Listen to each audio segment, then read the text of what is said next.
اور انہوں نے کہا یہ گھوڑا میں فی سبیل اللہ قبول کر لیجئے. آپ نے حضرت اسامہ بن زید یعنی کہ انہی کے بیٹے سے کہا تم اسے لے لو. اور حضرت زید نے اس بات کو دل پہ محسوس کیا. انہوں نے کہا شاید میرا میرا مال قبول نہیں ہوا. تو آپ نے فرمایا بے شک اللہ تعالیٰ نے تمہارے اس مال کو قبول کیا. اس میں آپ دیکھ رہے ہیں کہ تمام مثالوں میں ایک طرف خرچ کرنے کا حکم ہے اور خرچ کرنے والا خرچ بھی کر رہا ہے اور دوسری طرف پھر مال انہی کے کسی قریبی عزیز کو لوٹایا جا رہا ہے. بات یہ ہے کہ اسلام میں انفاق فی سبیل اللہ کا جو حکم ہے تو انفاق کا لفظ نفق سے نکلتا ہے. نفق کہتے ہیں ٹنل کو، سرنگ کو. سرنگ کیا ہوتا ہے؟ کوئی چیز ٹھہرتی نہیں ہے، وہاں پہ کوئی چیز رکتی نہیں ہے، ایک طرف سے داخل ہوتی ہے دوسری طرف سے نکل جاتی ہے. اسی طرح اسلام میں مال کو روکنا یا صرف چند لوگوں کے ہاتھوں میں ہونا یہ نہیں ہے. یعنی کہ یہ جس کو کہتے ہیں نا بلڈ کلوٹ ہو جاتا ہے، یعنی کہ اکانومی جو ہوتی ہے سٹیگننٹ ہو جاتی ہے. تو یہاں پہ جیسے ایک معاشرے کے اندر مال کی حیثیت خون کی سی ہے، اگر خون سرکولیٹ کرے گا تو جسم زندہ رہے گا، اور جس حصے کی سرکولیشن رک جائے گی وہ حصہ مردہ ہو جائے گا. تو اسی طرح جہاں پہ آپ اسی یہ جو ہے سرکولیشن آف ویلتھ جو ہے آپ کی اکانومک گروتھ تبھی بڑھ سکتی ہے کہ وہ سرکولیشن آف ویلتھ چلتی رہے.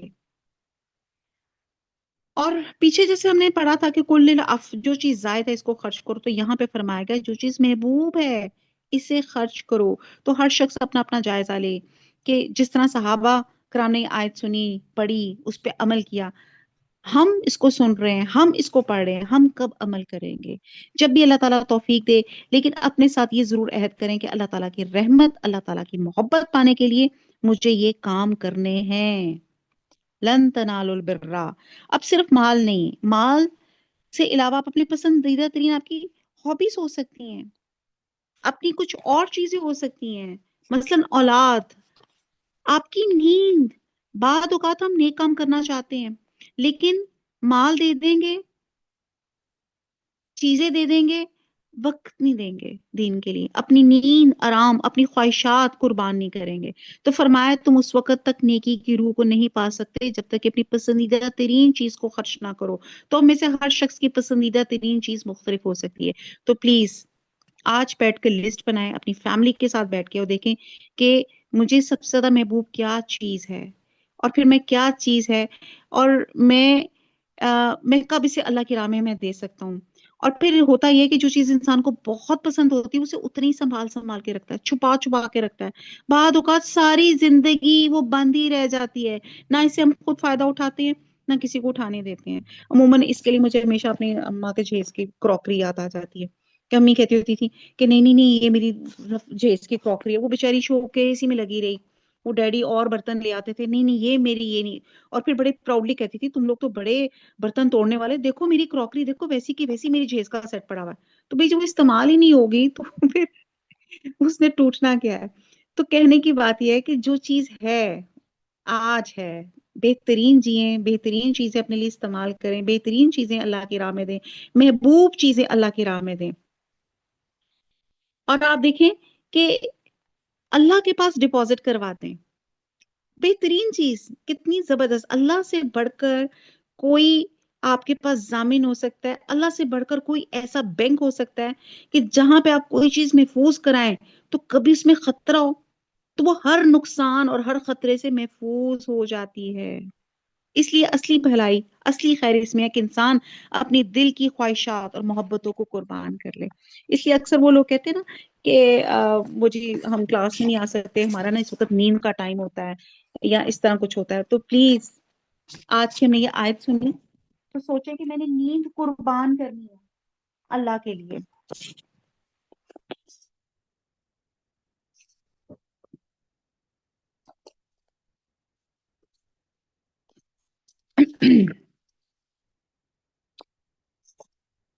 یہودی صدیوں سے نیکی کے محدود تصور میں مبتلا تھے. انہوں نے زندگی کی عام لذتوں، مال منال، ریاست اور سرداری کی طلب کو مقصود بنایا تھا. تو انسان کی نظر میں نیکی کی قدر و قیمت اپنی خواہشوں کے مقابلے میں گر جاتی ہے. وہ اللہ کی محبت کی جگہ ان حقیر چیزوں سے محبت کرنے لگتا ہے اور رفتہ رفتہ نیکی سے دور نکل جاتا ہے. تو یہاں ارشاد ہوا کہ اللہ کی وفاداری کا مقام اور نیکی محض نمائشی دینداری اور حقیر رسوم سے نہیں ہوتی، بلکہ اللہ کی راہ میں ان چیزوں میں سے خرچ کرو جو تمہیں سب سے زیادہ محبوب ہے. کیونکہ نیکی کی اصل روح اللہ ہے، اللہ کی محبت ہے. اور